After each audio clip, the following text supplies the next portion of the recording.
All right, good morning, Chargers fans. Happy Friday. For Chris Hayre, I'm Haley Elwood, and welcome to Chargers Live. We are out here at Hogue Performance Center as the guys behind us get ready for Week 7 against the Denver Broncos. And Chris, exciting things happened last week. They got another win. Hey, 2 for 2 on the road, Yep. come from behind, and that last drive was as impressive as you're going to see this season. A nice mix of Hunter Henry and Melvin Gordon. You get the win, and now another big test on Sunday against the Denver Broncos. Totally. It's nice to flip the script and have the offense have the ball in their hands on that final drive and actually, send Nick out there and kick it to win it. Absolutely, and Damian Square even said they were Yeah. confident in Nick getting that game winner down. And really, it was just impressive all around to see these guys come from behind for a second consecutive week on the road. They haven't had a lead.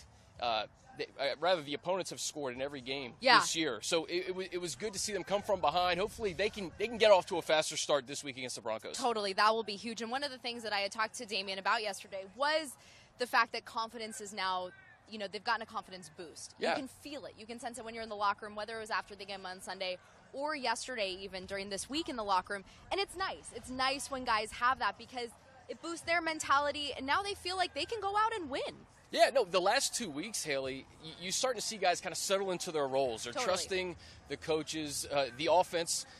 Melvin Gordon is certainly the centerpiece. They found Hunter Henry. Yeah. Phillip Rivers is being very disciplined with the football, and that is what you see. You see the result, 2 wins in a row. Melvin Gordon is really hitting his stride. I mean, he has come into his own definitely these past couple weeks. Wouldn't you say so? Oh, absolutely. I think what I want to see from Melvin is the yards per carry go up a little bit more. Okay, right. But that volume and the career-high 9 catches, that was really the difference in the game, Haley. They were able to go to him.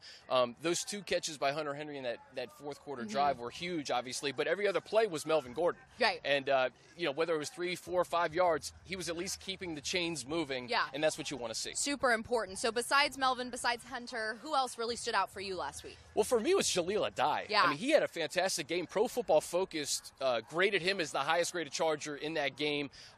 There was kind of an underrated play at the end of the first half at the goal line, that pass defense on Amari Cooper that the Raiders had to settle for a field goal. So that was a huge play in the game. He just played great in coverage all game long. Absolutely. So as we talked about this week, the opponent is the Denver Broncos, the second match against their AFC West rival. We know how that first week went, week 1 of the season. They couldn't surmount, Younghoe Koo couldn't kick it to get it to overtime. They fell by 3 points. But what lessons can this team take from that game and apply it to this week? I think your interview with Damian Square nailed it. Like, these guys knew that they left some plays on the field. Yeah, he did say that. Yeah, and it ended with that block kick. They came from behind. It was a furious comeback. And I think this Chargers team knows that they should have won that game in week 1. They didn't. They'll have an opportunity to get the win on Sunday. And it really tightened this AFC West up, Haley, because after yesterday, guys, that Chargers-Raiders game, first, it was one of the best games of the Chiefs year. Raiders. What did I say? Chiefs Raiders? The Chargers-Raiders one, though, was pretty good, It was too. pretty good. They were both one-point games, and they both came down to extra points, so maybe that's where I got mixed up. There you go. But, no, it was one of the best games of the year, and with that Raiders win, the AFC West has certainly tightened up now. The Chiefs dropped to 5-2, and the Chargers have a great opportunity on Sunday to beat these Broncos and really tighten up this AFC West race, because you get 3 in a row, 2 against division opponents, then you got the Patriots next week. I was going to say, you win against Oakland last week. You have the opportunity to win against the Broncos this week. What would that do for this team, specifically in division? I think confidence. Yeah. The confidence, I think, will be sky high if you get another win against a divisional opponent at StubHub Center. Give these fans something to cheer for, too. And one of the things we talked about is the opponent has always scored first. Yeah. And the Chargers need to get out to a fast start, give the Chargers fans at StubHub Center something to cheer about. And I think they'll just keep it rolling. You want that high momentum, especially going into a game against the Patriots the following week and then going into your bye. End these 2 weeks on a high note. Reset for the second half of the season, hopefully at 4-4. Totally. So one of the things that we learned this week about the Broncos is that health-wise, they're not the same team that the Chargers saw in week 1. We know Emmanuel Sanders was ruled out.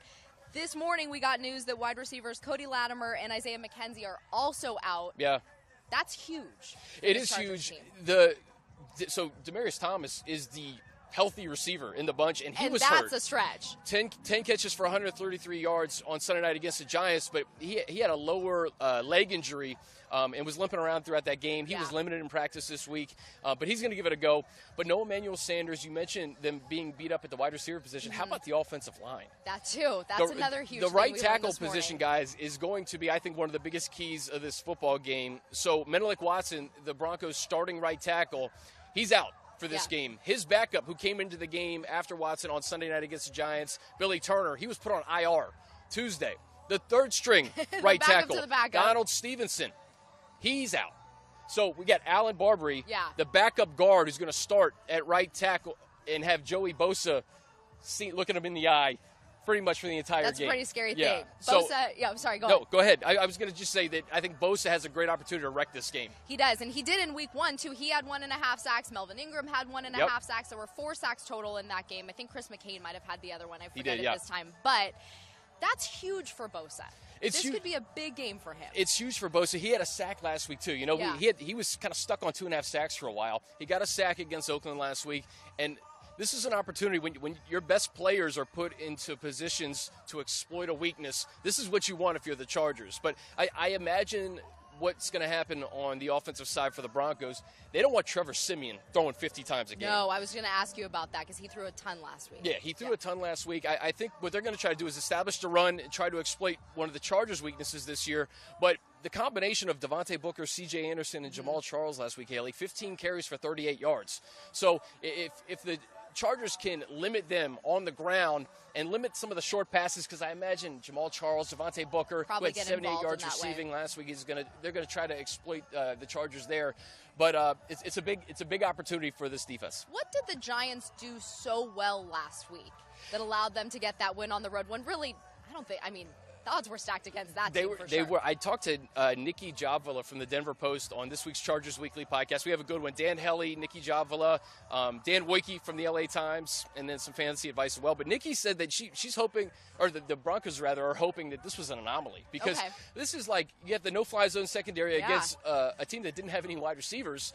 And then all of a sudden, this Giants run defense stepped up and really bottled up those Broncos running backs. So, 4 games in for the Broncos, Hilly, we don't really know who they are yet. I think we'll know Sunday kind of what happens when they come to StubHub Center. I kind of feel like the AFC West in general is kind of figuring things out right now. I mean, even you look at this Chargers team, there's a lot of confidence. I feel like they're even kind of coming to their own as here we are in week 7. I think Coach Lynn said it at the beginning of the season. You don't win the division in September. Right. You don't get to the playoffs in September. And obviously, an 0-4 start is not what this team wanted. It's not what they anticipated. But they have bounced back in a good way. And Coach Lynn has just been the driving force there. He's just righted the ship. He's been the calming force. And I think these guys are all buying in. Totally. They are 2-0 in the second quarter of the season. Hope to keep that rolling this weekend. For Chris, I'm Haley. Thank you so much for watching Chargers Live. Be sure to check out our newly updated Chargers app for Android and Apple, iPhone, iOS devices. Thanks so much for watching. We will see you on Sunday.